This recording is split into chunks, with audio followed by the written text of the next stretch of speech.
20/9/2025 মানে 19 তারিখ রাত 12টার পর আমাদের এখানে একটা মার্ডারের ইনসিডেন্ট হয় এবং আমাদের কাছে সেটার খবর মানে রিপোর্টিং হয় 20/9/2025 সকালবেলায়। সেই মোতাবেক আমরা একটা ডেড বডি আমাদের এখানে ঝুলতলা বটতলা বলে একটা জায়গা আছে, সেখান থেকে আমরা রিকভারি করি। এই জাহাঙ্গীর শেখ বলে একটি লোকের মৃতদেহ পাওয়া যায় এবং মৃতদেহে বেশ কয়েকটা ক্ষতের চিহ্ন ছিল এবং মাথার পিছনে আঘাত ছিল।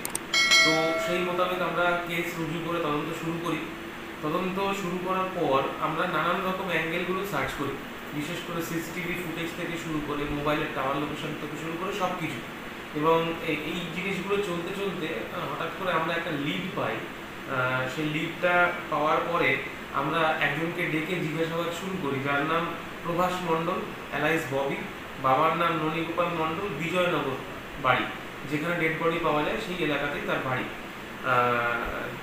আমরা তাকে জিজ্ঞাসাবাদ করে যেটা জানতে পারি যে এই প্রভাস মণ্ডলের সঙ্গে এবং মৃত ব্যক্তি জাহাঙ্গীর শেখের পূর্ববর্তী সম্পর্ক ছিল। এরা একসঙ্গে ওঠা বসা করতো এবং নিজেরা মাঝে মাঝে বসেই মদ্যপান করত। তো আজ থেকে প্রায় 2-3 মাস আগে এই প্রভাস মণ্ডল জাহাঙ্গীরকে কিছু টাকা ধার দিয়েছিল, প্রায় 5,000 টাকা মতন ধার দিয়েছিল। এই 5,000 টাকা ধার দেওয়াকে কেন্দ্র করে এদের মধ্যে গন্ডগোলের সূত্রপাত। জাহাঙ্গীর সময় মতন ফেরত দিচ্ছিল না। জাহাঙ্গীর নিজে ছোলা বাদাম বিক্রি করে, হকারি করে। তো এই বহুবার জাহাঙ্গীরকে বলেছিল টাকা দেওয়ার জন্য, জাহাঙ্গীর দিচ্ছিল না। গত 19 তারিখ রাতে এখানে একটা মনসা পুজোর গান চলছিল। সেই গান চলাকালীন ওই ঘটনাস্থলে এদের রাত্রেবেলা দুজনে দেখা হয়।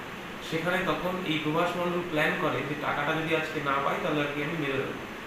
সেই মোতাবেক জাহাঙ্গীরকে টাকা চায়, জাহাঙ্গীর দিতে অস্বীকার করায় ওকে ভুলিয়ে ভালিয়ে মনসা মন্দির থেকে প্রায় 15 মিনিটের দূরত্বে যা ঝুল বটতলা বলে একটি জায়গা আছে সেখানে ওকে নিয়ে যায় এবং রাস্তার পাশে বসে দুজনে মদ খায়। খেয়ে তারপরে সেই পুরনো টাকার কেন্দ্র করে বচসা শুরু হয় ওই বটতলাতে। সেখানে বচসা চলাকালীন জাহাঙ্গীর বুঝতে পারে যে ওকে মেরে ফেলতে পারে প্রভাস, তখন ও পালাতে যায়। প্রভাসের কথায় ও তখন পেছন থেকে ওইখানে দুখানা বড় গুড়ি পড়েছিল কাঠের, একটা কাঠের গুড়ি নিয়ে ওর মাথার পেছনে 3-4 বার আঘাত করে, যাতে ঘটনাস্থলে জাহাঙ্গীর লুটিয়ে পড়ে এবং ও জ্ঞান হারিয়ে যায়। যেহেতু পুরো ঘটনাটাই অন্ধকারে ঘটে এবং নেশা করেছিল, প্রভাস তখন ওখান থেকে ওকে ফেলে রেখে মোটরসাইকেলে পালিয়ে আসে। পরবর্তীকালে জাহাঙ্গীরের মৃতদেহ আমরা পাই। ঘটনার তদন্ত করতে গিয়ে যেটা আরও জানা গেছে, শুধুমাত্র 5,000 টাকার জন্যেই এই প্রভাস এই জাহাঙ্গীর মণ্ডলকে খুন করেছে এবং খুব নৃশংসভাবে খুন করেছে।